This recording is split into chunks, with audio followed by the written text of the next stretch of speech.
Assalamualaikum warahmatullahi wabarakatuh. Sahabat Al-Kindi yang dirahmati Allah, bertemu lagi dengan kami channel Al-Kindi Channel dalam pembahasan kali ini tentang masalah perkawinan atau pernikahan beda agama, atau diistilahkan dengan nikah lintas agama. Nah, sahabat Al-Kindi yang dirahmati Allah, menurut pandangan ulama fikih Syafi'iyah, menikah beda agama itu diklasifikasikan dalam 3 hal, seperti yang termaktub dalam beberapa kitab Turath. Nah, di antaranya yang pertama adalah nikah antara muslim dengan kafir musyrik. Dalam hal ini, pernikahan antara orang muslim dengan orang kafir musyrik jelas-jelas sudah mansus, sudah dinas oleh Allah dalam Al-Quran, yaitu surah Al-Baqarah, wala tankihul musyrikat hatta yu'min wala amatun mu'minatun khairun min musyrikatin walau a'jabatkum wala tankihul musyrikina hatta yu'minu wala abdun mu'minun khairun min musyrikin walau a'jabakum ulaika yad'una ilan nar wallahu yad'u ilal jannah wal maghfirah bi'idhnih wa yubayyinu ayatihi linnas la'allahum yatadhakkarun. Dan janganlah kamu nikahi wanita-wanita musyrik sebelum mereka beriman. Sesungguhnya wanita budak yang mukmin lebih baik dari wanita musyrik walaupun dia menarik hatimu. Dan janganlah kamu menikahkan orang-orang musyrik dengan wanita-wanita mukmin sebelum mereka beriman. Sesungguhnya budak yang mukmin lebih baik dari orang musyrik walaupun dia menarik hatimu. Mereka mengajak ke neraka sedangkan Allah mengajak ke surga dan ampunan dengan izinnya, dan Allah menerangkan ayat-ayatnya kepada manusia supaya mereka mengambil pelajaran. Sahabat Al-Kindi yang dirahmati Allah, berdasarkan ayat ini dan dalil-dalil yang lain, para ulama telah berkonsensus tentang status keharaman pernikahan antara seorang laki-laki atau perempuan yang muslimah dengan orang kafir musyrik, laki-laki maupun perempuan. Tidak ada tawar-menawar dalam hal ini. Klasifikasi kedua yaitu pernikahan antara lelaki muslim dengan perempuan kafir ahlul kitab. Dalam hal ini ada sebuah ayat menunjukkan terhadap persoalan pernikahan antara lelaki muslim dengan perempuan ahlul kitab. Ahlul kitab di sini yaitu Yahudi dan Nasrani, tidak agama-agama yang lain. Al-yawma uhilla lakum at-tayyibat wa ta'amul ladzina utul kitab hillul lakum wa ta'amukum hillul lahum wal muhsanatu minal mu'minat wal muhsanatu minal ladzina utul kitab min qablikum idza ataitumuhunna ujurahunna muhsinina ghayra musafihin wala muttakhidhi akhdan ومن يكفر بالإيمان فقد حبط عمله وهو في الآخرة من الخاسرين. Al-Maidah. Pada hari ini dihalalkan bagimu yang baik-baik, makanan atau sembelihan orang-orang ahlul kitab itu halal bagimu, dan makanan kamu halal pula bagi mereka, dan dihalalkan mengawini wanita-wanita yang menjaga kehormatan di antara wanita-wanita yang beriman dan wanita-wanita yang menjaga kehormatan di antara orang-orang yang diberi ahlul kitab, yang diberi Alkitab sebelum kamu. Berdasarkan ayat ini, para ulama berpendapat bolehnya pernikahan antara seorang laki-laki muslim dengan perempuan ahlul kitab, yakni Yahudi dan Nasrani. Hanya saja ada hal yang perlu diperhatikan. Dalam hal ini, ulama kalangan Syafi'iyah berpendapat bahwa kebolehan seorang muslim, laki-laki muslim mengawini perempuan yang ahlul kitab itu kalau memang ahlul kitab yang khalisah,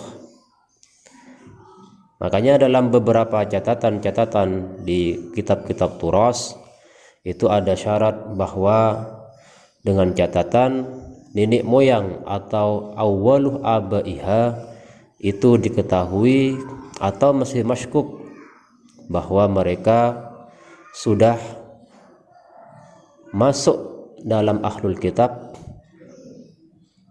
sebelum terutusnya nabi selanjutnya yang akan menusah terhadap agama sebelumnya. Nah, klasifikasi yang ketiga adalah nikah antara perempuan muslimah dengan lelaki kafir musyrik atau kafir ahlul kitab. Jadi klasifikasi yang kedua tersebut, kebolehan seorang lelaki muslim menikahi perempuan ahlul kitab itu tidak bisa dimafhum.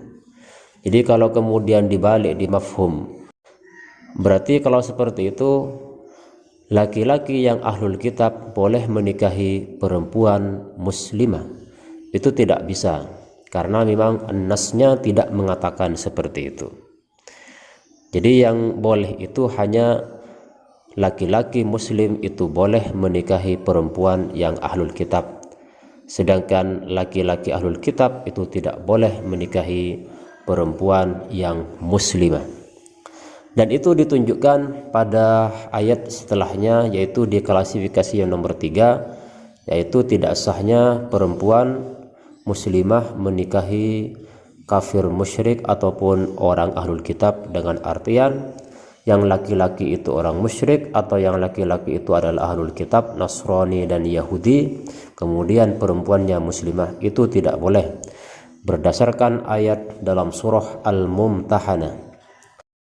Fa'in alimtumuhunna mu'minat fala tarji'uhunna ilal kuffar la hunna hillul lahum walahum yahilluna lahun. Maka jika kamu telah mengetahui bahwa mereka benar-benar beriman, maka janganlah kamu kembalikan mereka kepada suami-suami mereka orang-orang kafir. Mereka tiada halal bagi orang-orang kafir itu, dan orang-orang kafir itu tiada halal pula bagi mereka.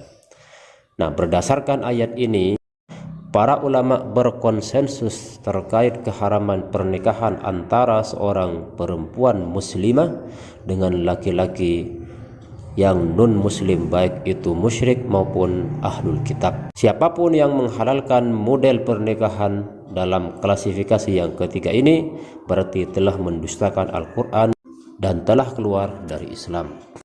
Nah, sahabat Al-Kindi yang dirahmati Allah, namun demikian ada perdebatan dalam klasifikasi yang kedua, yaitu tentang kesahan pernikahan antara laki-laki muslim dengan perempuan yang ahlul kitab.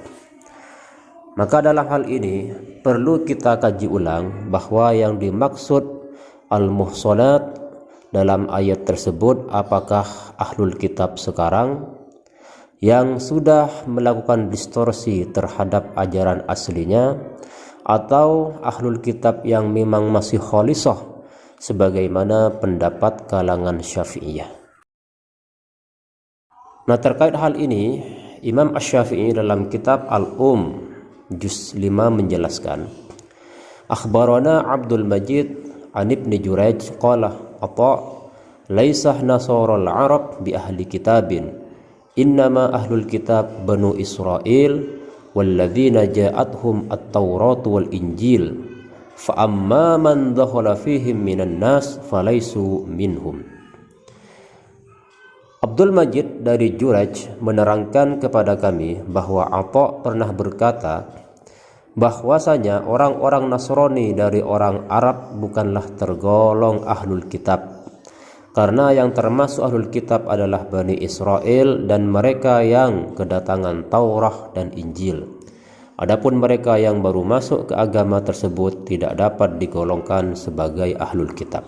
Artinya orang-orang Kristen sekarang, baik itu di luar negeri ataupun di Indonesia, bahkan orang-orang Yahudi yang lain yang hidup sekarang, itu tidak bisa kita kategorikan sebagai ahlul kitab yang boleh kita nikahi. Karenanya dalam beberapa kitab karangan ulama-ulama Syafi'iyah, di antara syarat kebolehan seorang muslim menikahi perempuan ahlul kitab adalah diketahui awwalul aba atau embah pertama yang dimungkinkan seorang wanita tersebut intisab kepada embah tersebut adalah masuk kepada agama Yahudi misalnya sebelum terutusnya Nabiullah Isa.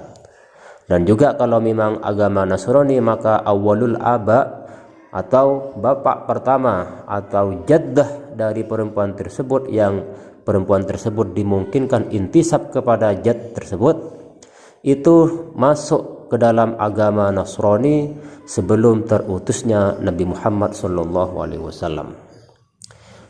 Nah, untuk mengetahui hal tersebut pada orang-orang Kristen dan Nasoro sekarang itu sangat tidak mungkin, sehingga kita vonis untuk orang Nasoro dan Yahudi sekarang itu tidak bisa kita golongkan ke dalam ahlul kitab yang halal kita nikahi. Apalagi jika ada perubahan dalam kitab-kitab mereka seperti yang diturunkan kepada Musa alaihissalam dan Isa alaihissalam.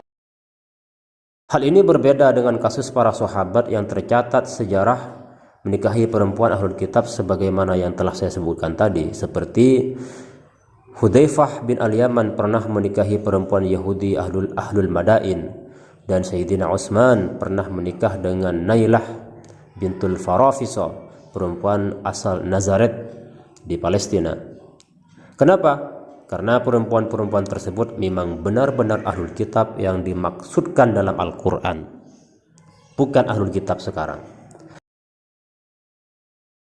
Untuk itulah perlu ditekankan di sini pendapat ulama yang menyatakan tidak orisinilnya kitab Injil dan Taurat yang ada di zaman sekarang, yang sekaligus menggugurkan perempuan-perempuannya sebagai ahlul kitab. Kita buktikan sebagaimana keterangan dalam Al-Jawahirul Kalamiyah fi Idahil Aqidatil Islamiyah. Dalam catatan tersebut ada ibarat seperti ini: i'taqadal ulama'ul a'lam anna at-Taurah al-mawjudah al-an qad lahiqaha at-tahrifu wa mimma yadullu ala dhalik annahu laysa fiha dhikrul jannah wan nar wa halil ba'si wal hasyri wal jaza' ma'a anna dhalik ahammu ma yudhkaru fi kutubil ilahiyyah wa mimma yadullu aidan ala kauniha muharrafah dzikru wafati Musa alaihi salam fiha fil babil akhir minha wal hal annahu huwallazi unzilat alaihi. Para ulama terkemuka meyakini sesungguhnya kitab Taurat yang ada sekarang telah terjadi perubahan-perubahan atau distorsi. Di antara perubahan itu adalah tidak adanya keterangan tentang surga, neraka, kebangkitan dari kubur, pengumpulan manusia dan pembalasan. Padahal masalah tersebut merupakan hal penting dalam kitab-kitab yang diturunkan oleh Allah. Di samping itu, perubahan dalam Taurat juga terlihat dengan adanya kabar tentang wafatnya Nabi Musa alaihissalam pada akhir bab. Padahal Taurat sendiri diturunkan kepada Nabi Musa alaihissalam. Demikian hujah para ulama mengenai ketidakotentikan kitab Taurat. Nah, juga sebagaimana akan diterangkan pula tentang ketidakotentikan Injil yang ada sekarang, sehingga mereka yang memegang kedua kitab ini tidak dapat lagi digolongkan sebagai ahlul kitab. Sebagaimana kelanjutan dari keterangan dari ibarat tersebut, i'taqadal ulama'ul a'lam annal injilah al-mutadawil al-an lahu arba'u nusahin allafaha arba'atun ba'duhum lam yara al-masih alaihi salam aslan wa hum Matta wa Markus wa Luqa wa Yuhana wa Injil kullun min haula mutanaqid lil akhar fi kathirin min al-matalib wa qad kana lin nasara anajil kathirah ghairu hadhihi al-arba'ah lakin ba'da raf'i sayyidina Isa alaihi salam ila as-sama' bi akthar min 200 sanah awwalu ala ilghaiha ma'adha hadhihi al-arba'ah takhallusan min kathrati tanaqud wa tamallusan min wafrati tadad wa ta'arud. Para ulama terkemuka meyakini bahwa Injil yang ada sekarang terdiri dari 4 naskah hasil karangan 4 orang yang sebagian mereka belum pernah melihat Nabi Isa sama sekali. Keempat orang tersebut adalah Matta, Markus, Lukas, dan Yohanes. Anehnya, isi keempat naskah ini bertentangan antara satu dan lainnya. Sesungguhnya orang Nasrani memiliki banyak naskah Injil selain keempat ini. Tetapi setelah hampir lebih 200 tahun diangkatnya Nabi Isa alaihissalam ke langit, mereka memutuskan untuk menghapus semua naskah kitab yang ada kecuali 4 tersebut. Hal ini dilakukan untuk menghindarkan dari perbedaan dan perselisihan yang timbul dari perbedaan isi dari kitab-kitab tersebut. Nah, sahabat Al-Kindi yang dirahmati Allah, dari beberapa keterangan yang ada, maka seorang muslim tidak bisa menikahi perempuan agama lain di negeri ini, maupun mereka yang tetap mengaku sebagai ahlul kitab, yaitu Kristen dan Yahudi, apalagi yang Hindu, Katolik, Buddha, karena mereka bukan tergolong perempuan ahlul kitab, kecuali apabila perempuan itu terlebih dahulu menyatakan diri masuk ke dalam agama Islam dengan membaca 2 kalimat syahadat. Dengan demikian perempuan itu halal dinikahi karena dia sudah menjadi muslimah. Sahabat Al-Kindi yang dirahmati Allah, seperti itulah kajian para ulama tentang masalah perkawinan lintas agama. Sekian, semoga bermanfaat. Assalamualaikum warahmatullahi wabarakatuh.